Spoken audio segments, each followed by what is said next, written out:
Welcome to the Beauty Moves podcast. I am your host, Koyeta Tamara, and your guide on this transformative journey. This podcast is your ultimate destination for inspiration, actionable strategies, and real talk conversations about building a successful business while becoming the best version of yourself. We'll dive into topics that empower you to elevate your skills, grow your brand, and navigate the challenges of entrepreneurship with confidence. You will hear from industry experts, learn the secrets behind thriving businesses, and discover the mindset shifts that will set you apart in a competitive world. So whether you're starting out or looking to take your business to the next level, you're in the right place. Together, let's take bold action and make your vision a reality. Let's make beauty moves.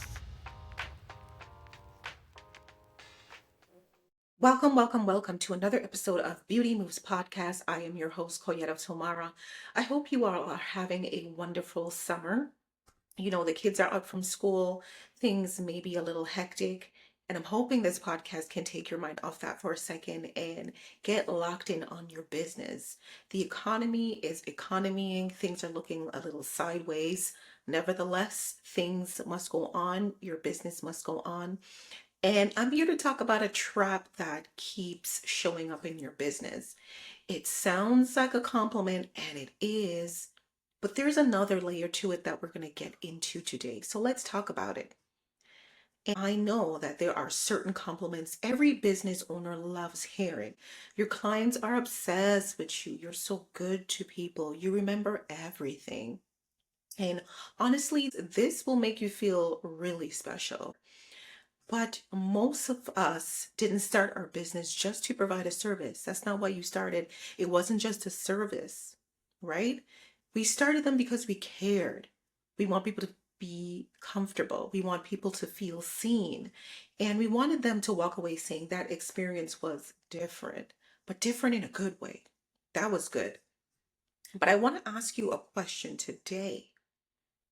And the question is the thing that makes your business special dependent on you? I really want you to sit with that thought and that question for a second, because that might be the reason why your clients love your business. What they really love is you, your personality. But outside of that, what else is it that is making your business special? Right? And at some point, if that's not addressed, the guilt that builds your client reputation can quietly become the thing that limits your growth. Why? Because yes, you care about your clients, and that's important. But when the entire experience is based on you, if you're the one holding it together, then baby, we got to talk about that. So before we get started, I want you to think about one compliment you hear on a regular basis. What is that? Put it in your mind's eye. And maybe that's you're always available. Maybe you make people feel really comfortable, and that's amazing. Nobody does it like you. I'm sure you've heard that one. I'm sure you have. And I want you to hold on to that compliment because we're going to talk about that today. But I want you to look at that compliment from a different perspective, right? I want you to look at it from a different lens.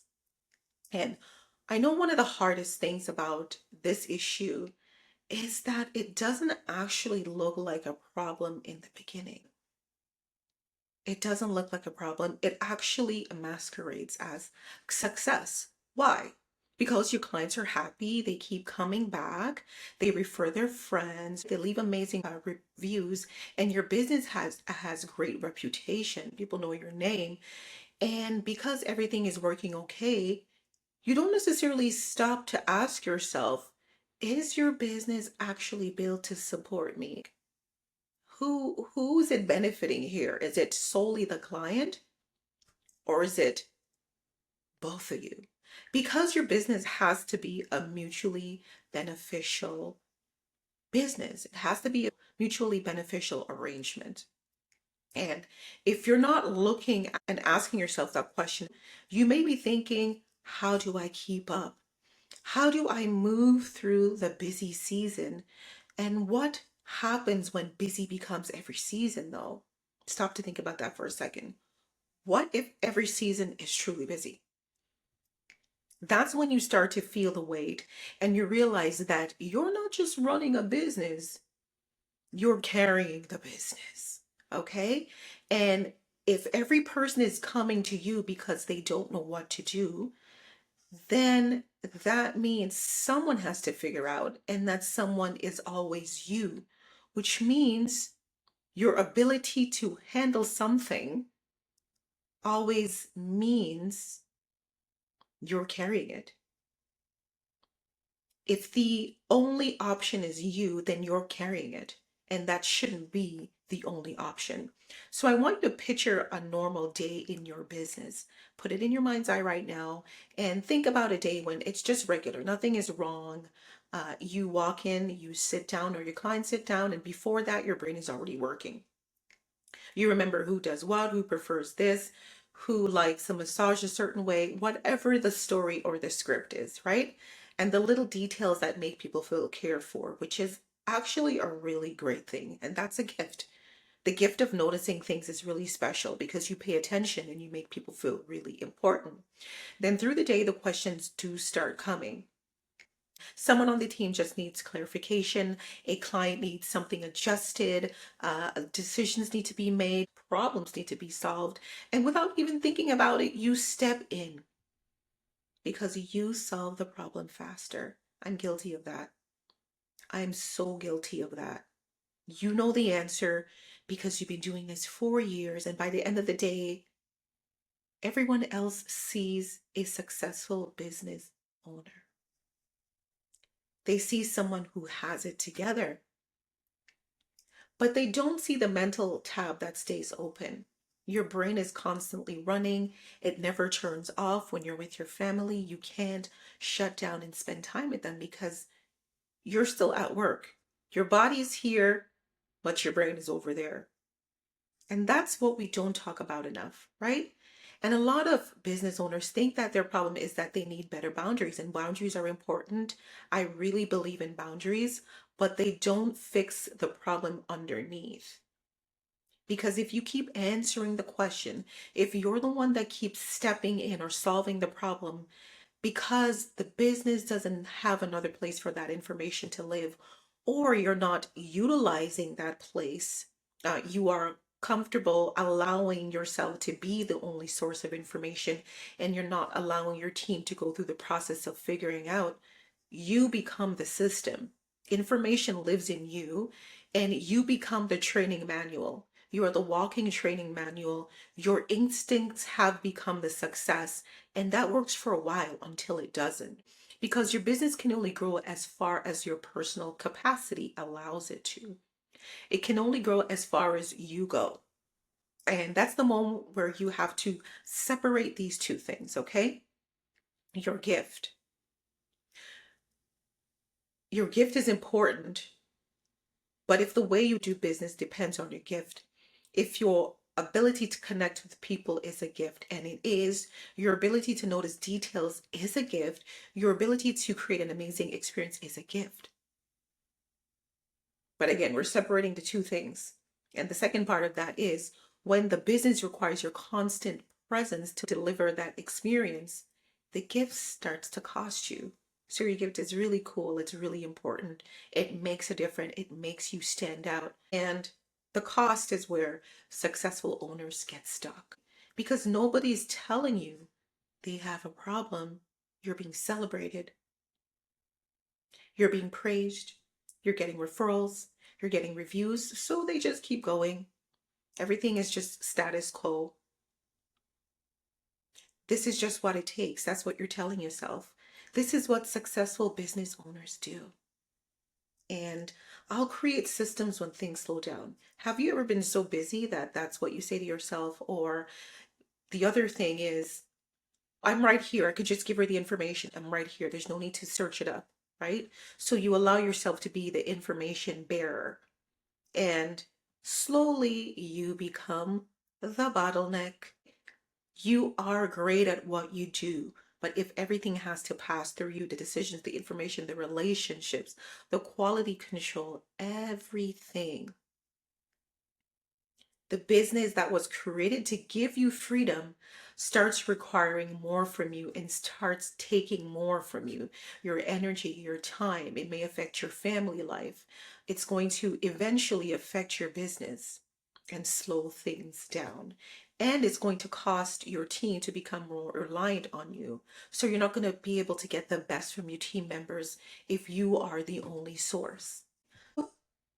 The goal is not to become less personal. We want to make that the standard and make that very clear. You're not going to cut back on the goodness of what you do, right? Your clients love you and they are loyal to you and the experience you create. And I don't want you to lose any of that. What I want you to think about is introducing structure and sticking to that structure. Stick to your process, right? You want your business to still feel remembered because of the process. When your team can deliver excellence because they know what excellence looks like, that's where you will see a difference. Where your standards don't disappear when you take the day off, that's where they'll see the difference. And that is a major difference between a business that depends on the owner and something that's led by the owner. You don't want to be leading all day, every day, where your phone is ringing off the hook at all times. You want to be able to allow yourself the beautiful benefit of a business that runs without you. And that shift will change everything for you. That shift will allow you to eventually become bigger than before. Why? Because it will allow you time to create something else, to shift to other income streams, and allow your team members to step up to the plate and allow them to grow. And that's ultimately what you want. If you have a business and your team members are still looking the same and are still in the same space they were before, then you have to start questioning what is happening within your business. You have to allow them space to grow and become better at what they do. So that will allow your job to become something that you can continue to design to hold space for every piece of growth, to hold that space where you can now scale at optimal levels. So I want you to take a minute to think about the compliments you receive and don't dismiss them and don't just accept them either. Study them and ask yourself this very question. What does this compliment reveal about my business? Because ultimately it's saying something greater. Everything people love about your business is a clue about what needs to be strengthened. If today's conversation felt very familiar to you and you found yourself thinking, this is exactly what I've been experiencing in my business, and I want to know why this is happening. That's why I wrote Brain Interrupted, Outsmarting the Five Mental Traps Holding You Back. Because building a different business starts with understanding the patterns, baby, that keeps you repeating the same cycle. Things operate in a pattern. I don't know if you noticed that, but if you pay closer attention, you'll see that there's a pattern, a cycle happening in life that takes presence in your business as well. That will keep us repeating the same cycles if we're not aware of the patterns. So the way we think impacts the way we lead. The way we lead impacts the way we build. And the way we build determines whether our business supports our lives or consume it. That's ultimately not what we want, baby. So I want you to get a copy of Brain Interrupted, Outsmarting the Five Mental Traps Holding You Back, so you can see what cycle is happening. It takes a little deeper so you can understand what's going on behind the scenes. And that's really a blessing. I want you to ask yourself the question, and that question is, do I want the future of my business to require this much of me? Do I want the future of my business to require this much of me? Because the answer to that question changes everything, and the way you build from there is going to be substantially different. So sit with that. Thank you for tuning in. I hope you guys have a wonderful day. Ooh, I'm live on camera, so I hope everything is delivered to your standard. I'm going to try to do this more often where I get on live and do the pod here. So Hope to see you next time. Take care. Bye. Thank you for tuning into the Beauty Moves podcast. Don't forget to like, share, subscribe, and leave a comment, as this helps improve my ranking. Take care. Until next time.